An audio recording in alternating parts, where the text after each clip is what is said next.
जांकां जाय तांणी ताची मान्यताय परतून घेवपाची, रिन्यू करपाचें, आनी जांकां नाका तांची वगी बसल्या ती आपोआप रद्द जाता. ही कितले तरी 400 जवळ जवळ म्हाका दिसता सगळ्यांनी ते अर्ज केले की ती तांकां परतून मान्यताय दिवची म्हूण. आतांच्या सरकारान ती स्टॅम्प ड्युटी बी वाडयल्या म्हणटकीर कितले लोक ते रिन्यू करून घेतले आनी कितले लोक तशेंच सोडटले तें खबर ना.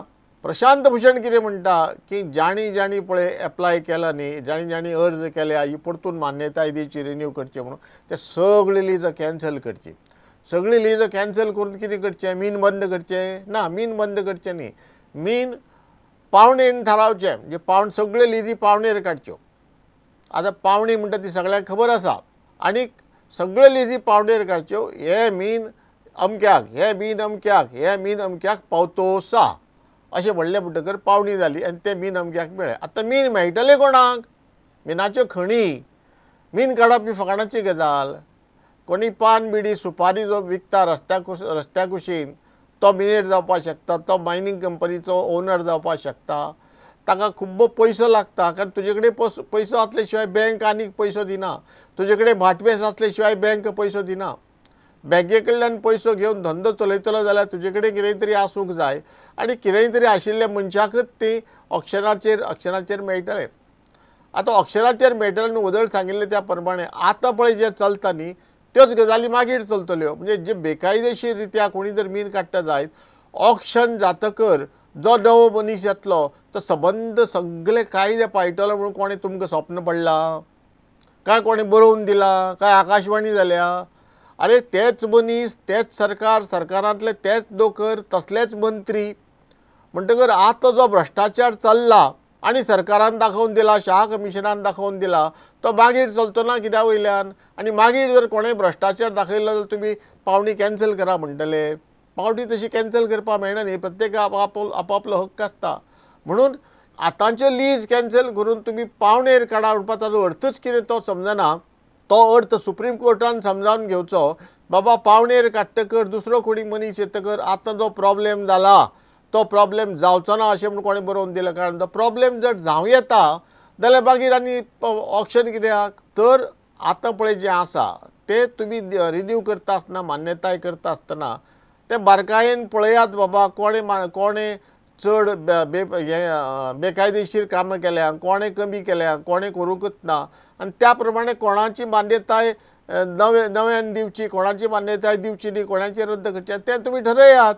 पूण ऑक्शन करात, हें करात, तें करात, ताका अर्थ ना.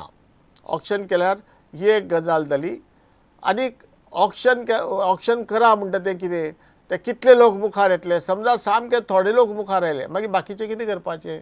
मागीर आतां जें आसा आतां कितल्यो कंपनी उरल्या? 20 कंपनी, 20 काय 25 कंपनी उरल्या. मूळ 700, तातूंतले 400 लोकांनी लीज आनी 400 लोकांतले शाह कमिशना प्रमाणे आनी CEC प्रमाणे 93 लीज काम करताल्यो, म्हणजे 93 खणी चलताल्यो तेन्ना 2010-11. म्हणजे मूळ 700 कन्सेशना वयल्यान 93 खणी चलताल्यो. 93 खणी म्हणजे 93 कंपनी न्हय. दर कंपनी सादारण 10 काय 11 कितल्यो खणी 11 काय 10 काय 11 लिजी चलयताल्यो आनी हेरां कडल्यान कॉन्ट्राक्ट करून चलयताल्यो. म्हणटकर फक्त मूळ 700तले धरा, 100तले धरा, कितलेय धरा, फक्त 10-15 कशे उरले? म्हणटा तुमकां ऑक्शन जे करा म्हणटा तांकां हे 10-15 लोक नाका. हेर लोक खंयच्यान येतले? हेर लोक फक्त गोंया भायल्यान येवंक शकतात आनी फक्त गोंयकारच येवचे, गोंयकारांनी धंदो सुरू करचे अशें म्हणून भारताची सुप्रीम कोर्टूय म्हणपाक शकना, घटनाय म्हणपाक शकना आनी भारत सरकार म्हणपाक शकना. कोणेय खंय वचून धंदो करपाक जाता. म्हणटकर चड करून जातलें कितें काय म्हणशी गोंयांत तितले श्रीमंत लोक ना, गोंयचेय लोक भितर सरतले आनी भायलेय लोक येतले. आनी मागीर भायले आतां वेदांत कसो आयला तसो, आनी भायले लोक जशे आयले मागीर बाबा गोंयकारांचें कितें जातलें, गोंयचें कितें जातलें, गोंयच्या सरकाराचें कितें जातलें हें पळोवपाक जाय.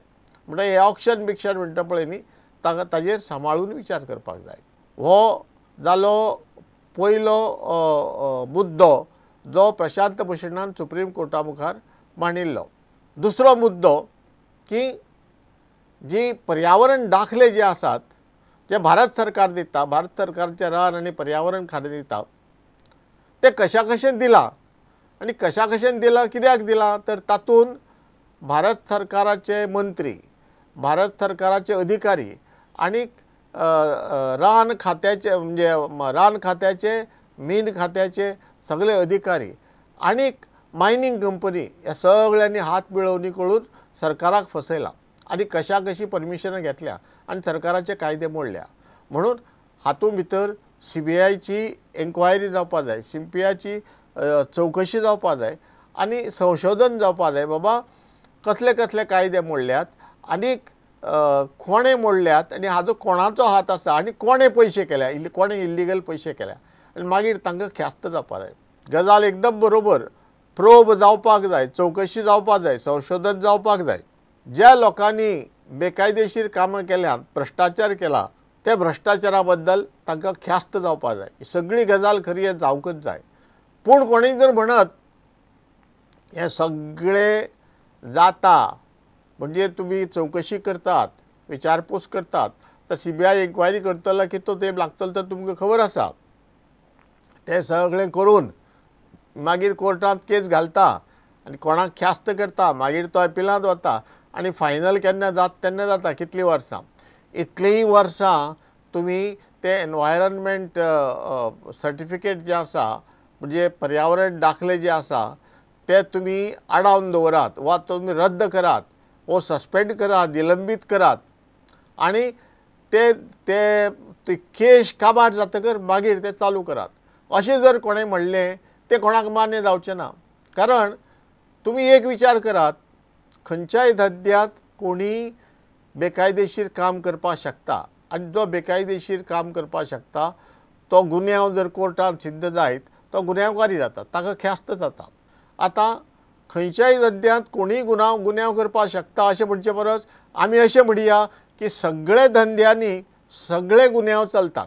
सगळे धंद्यांनी जो जो धंदो चलयतात ताणें कितेंय तरी गुन्यांव केल्लो आसूंक जाय अशें म्हणून सगळे धंद्यांनी सगळे गुन्यांव चलतात. ते गुन्यांवकारांक तुमी ख्यास्त करपा जाय अशें म्हणप म्हणजे वेगळें आनी सगळे धंद्यांक जंय जंय गुन्यांव चलता थंय ते धंदेच बंद करचे अशें म्हणप वेगळें. खंय जगांत खंय अशें चलता की जे धंद्यांत गुन्यांव चलता तो धंदोच तुमी बंद करून उडयता अशें खंयच चलना. म्हणटकर ते खंयच जर चलना जायत फक्त हे सस्पेंड करा, ते सस्पेंड करा, हे बंद करा, ते बंद करा आनी सगळें सारकें जातकर परतून सुरू करा. हे फक्त मायनिंगाकच कित्याक लागू करतात तुमी हाजेर सुप्रीम कोर्टान विचार करपाक जाय.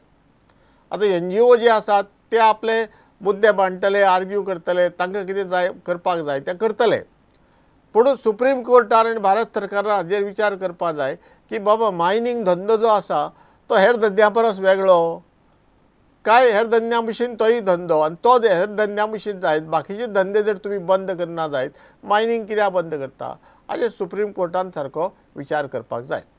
प्रशांत भुशणान आनीक एक मुद्दो मांडलो आनी तो म्हणजे कसलो, नॅचरल रिसोर्सीस जे आसात, natural resources of India of the country that should not be plundered, that should be प्रिझर्वड. म्हणजे नॅचरल सैमीक धन जे आसा भारताचे खास करून जमनी पोंदचे ते लुटूंक जायना. प्लंडर हो शब्द वापरला, लुटूंक जायना.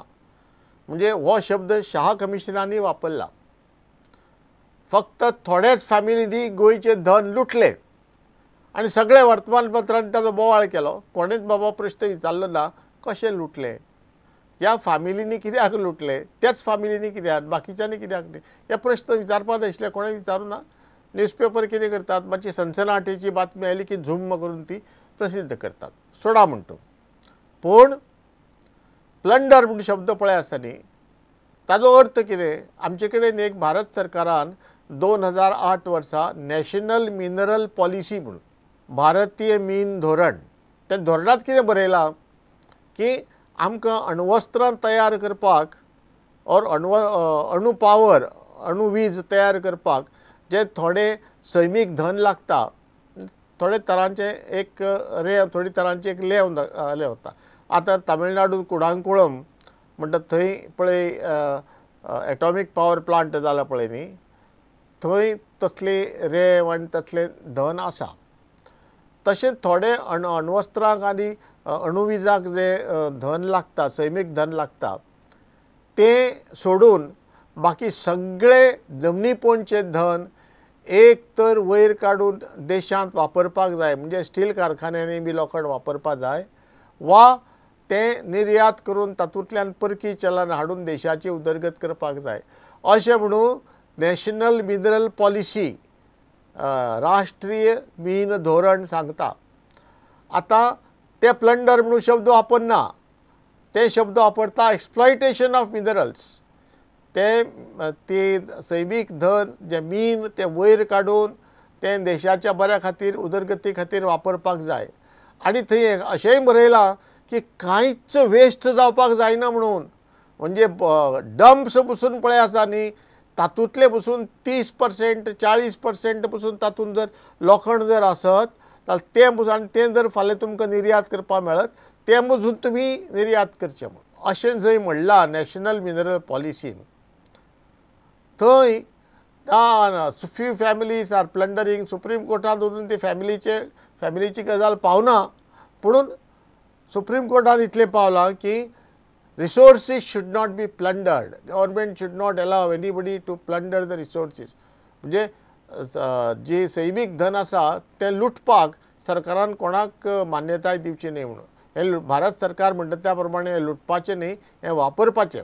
तो एक मुद्दो प्रशांत भुशणान काडिल्लो आनी तो मुद्दो आतां बरोबर न्हय, हाजेरय बी सुप्रीम कोर्टान विचार करपाक जाय.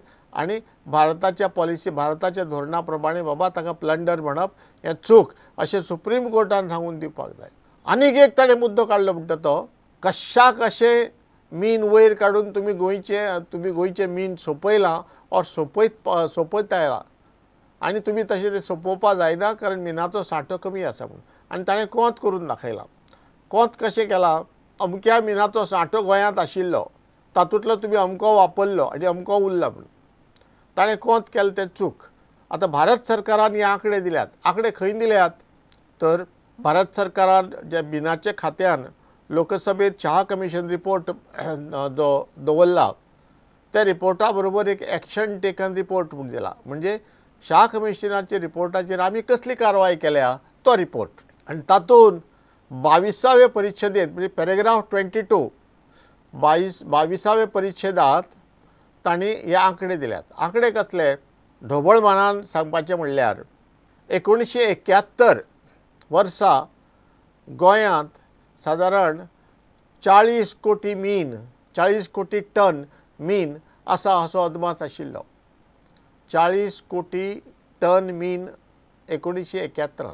मागीर 1971 ते 2010 मार्च 31, 2010 मेरेन सादारण 50 कोटी टन मीन आमी वयर काडले हातूंतल्यान, कित्यांतल्यान, जमनींतल्यान, मिनांतल्यान, खणींतल्यान हे मीन काडले म्हणून. आतां कोणी प्रश्न विचारत, अरे 1971 जर 40 कोटी आशिल्ले तर 50 कोटी खंयच्यान काडटले तुमी? हाजो अर्थ असो की आमी जो अदमास करता तो अदमास बदलत रावता.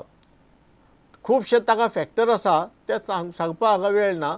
खुबशे ते विशय आसात, त्या विशयाक लागून तो अदमास बदलत रावता आनी अजुनूय फुडाराक तो बदलपाक शकता. तेन्ना म्हणटाले 40 कोटी, मागीर 50 कोटी काडले. आनी मागीर भारत सरकार कितें म्हणटा ताचे पयल्यान वचून की 1 एप्रील 2010 वर्सा अदमास जर करतलो जाल्यार गोंयांत 92.7 कोटी टन आसा म्हणून. म्हणजे 50 कोटी वापरले, 40 कोटी म्हणटा तो आंकडो गेलो, 50 कोटी वापरले आनी अजून 92 कोटी मीन गोंयांत आसा म्हणून.